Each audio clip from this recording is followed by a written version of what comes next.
I see a lot of interest in how this winter goes with Europe and um, just with the energy supply. They shut down that last pipeline in Russia.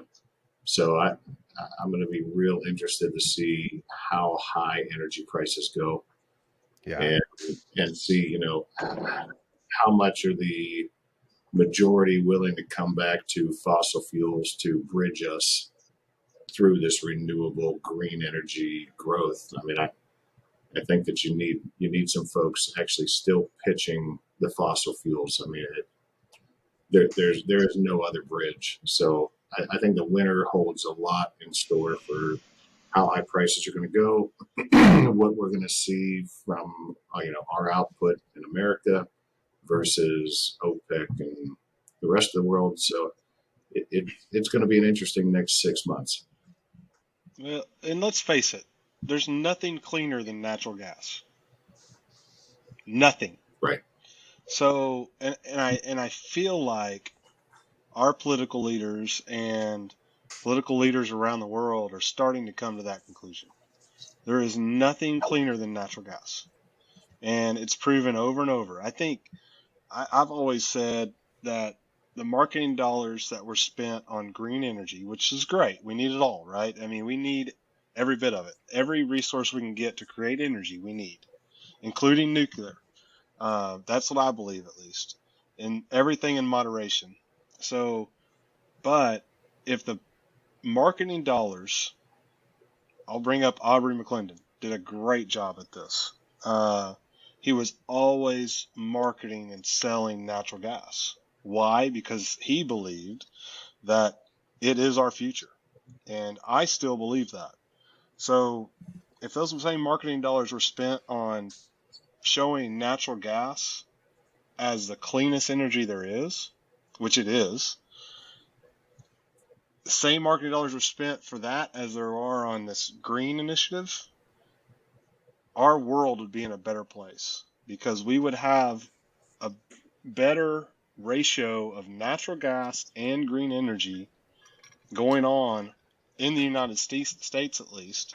We wouldn't be spending near as much money. That timeline to get the green energy projects up would be extended, and you wouldn't have to do this, inflation reduction stuff as aggressively. You could still do it. You just don't have to do it aggressively. I'm sorry, I'm taking a political stance on our No, show, it's but good. it really is. Gas should be just as much as our future as windmills or solar or anything else. It really should be, and I think we'll get there. Yeah, it speaks to balance. I mean, I think the rational person looks at all of this, the energy business, and says, it's not a one or the other. It's balance, Mm-hmm. right? It's you know, you need natural gas to generate electricity at nighttime. You can utilize the sun and solar and wind projects during the day. Morning and evening times are big for wind, right? You can get that generation during those periods of time, but with a balance of natural gas and wind and solar and all these things, that's the reality. And that's what a rational person, I think most rational people in America think, unless they have an agenda, right? Um, and the fact is, there's a place for a landman in all those, and that's where we want to be, and that's what we want to do. Yeah. Yeah. Brent, I saw you take another pour there of the Macallan 12 whenever I asked about predictions. What predictions do you have for the upcoming year? Well, hopefully I'm drinking out of celebration and not to drown my sorrows. But as a landman, I mean, we all know to expect the unexpected. Yeah. I feel next year's from a landman's perspective should be pretty good. We're not. The encouraging thing is we're not seeing this berserk, bonkers growth, right? We're not seeing private equity throwing, billions of dollars at the oil and gas space.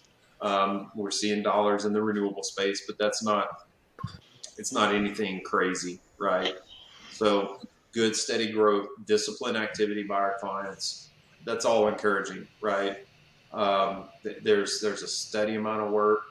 We're not adding hundreds of landmen a month. We're adding 10. We're adding 15 month over month, which is good. So, I think next year is going to be more of the same. I'm encouraged by it. We've had a couple down years. We deserve a couple good years. A couple of the right jobs come in for Dudley Land. It's a big deal. It's a big game changer for us. So I'm encouraged about it. I think we're entering kind of a new season. Our space is so cyclical, right?